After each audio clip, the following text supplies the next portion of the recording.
Kimsingi kwenye katiba ya Jamhuri ya Muungano wa Tanzania pamoja na sheria ya ulinzi wa taarifa binafsi zinalinda uhuru binafsi wa mtu, uhuru na taarifa binafsi za mtu. Na taarifa zangu binafsi hazipaswi kusambazwa kwa watu wengine pasipo ridhaa yangu. Labda tu pawepo na tukio la kihalifu ninatafutwa, hapo sasa ndipo unapoweza kuzisambaza taarifa zangu.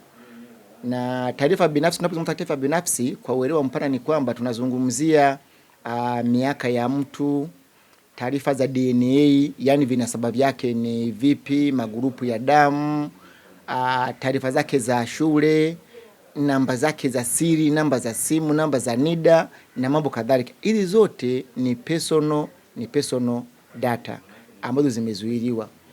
Sasa ninapokuwa tunaongea na mtu kwa njia ya simu, ili unirekodi unatakiwa uniambie, natakiwa nikurekodi. Au tunaongea hata kwenye kundi, wewe uko kwenye kundi la watu, unapokuwa kwenye loud speaker, hebu niambie na kuweka kwenye loud speaker na mtu fulani yuko hapa anakusikia unachokizungumza. Kwa sababu inawezekana wewe yazungumza sitaki yajulikane kwa mtu huyo wewe unayetaka yeye asikilize bila ridhaa yangu mimi. Na hii ni kwa sababu gani? Katika maisha iko hivi.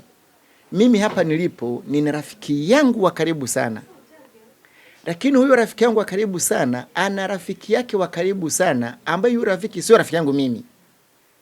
Unaona mambo yanavyokuwa? Sasa huruhusiwi kumrekodi mtu anapokuwa anazungumza bila kuwa na taarifa. Na ndio maana hata waandishi wa habari ninyi ni wazuri zaidi. Mnapokuwa mnampigia simu mtu, labda ni kiongozi, kuna tukio mnataka mumpe hiyo taarifa athibitishe, huo mnamwambia kabisa, mheshimiwa fulani bin fulani, hapa tuko live redioni, hapa tuko live kwenye TV, wananchi wanakusikiliza, watu wanataka ufafanuzi. Kwa anapojibu anajua moja kwa moja ninasikilizwa na watu. Usipofanya hivyo sasa unakuwa umekiuka sheria na utakabiliwa na adhabu. Inaweza ikawa ni, na sana sana huwa ni faini zilizo nyingi sana. Kama ni chombo cha habari kinafungiwa. Sasa watategemeana na uzito wa jambo lenyewe na mtu mwenyewe ambaye umemrekodi, kwa sababu tunazidiana. Katiba inasema watu wote ni sawa, watu wote ni sawa. Ni kweli watu wote ni sawa, lakini thamani zetu zinazidiana. Msiba wa Kanani shilingi tu 200,000 tu zinatosha kuamza msiba. Lakini kuna msiba wa mtu mwingine bilioni 5 zinaisha, si ndio? Lakini vyombo vya ulinzi na usalama vinaruhusiwa kurekodi mazungumzo yako pale vinapofanya upelelezi. Kuna tukio limetokea, wanahisi kwamba fulani huyo ametumika, kwa wanakufuatilia.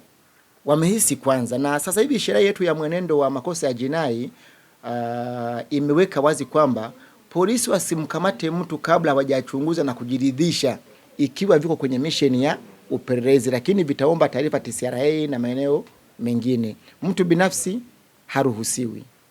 Kwa majina naitwa Joel Rashidi, ni mkazi wa Tabora.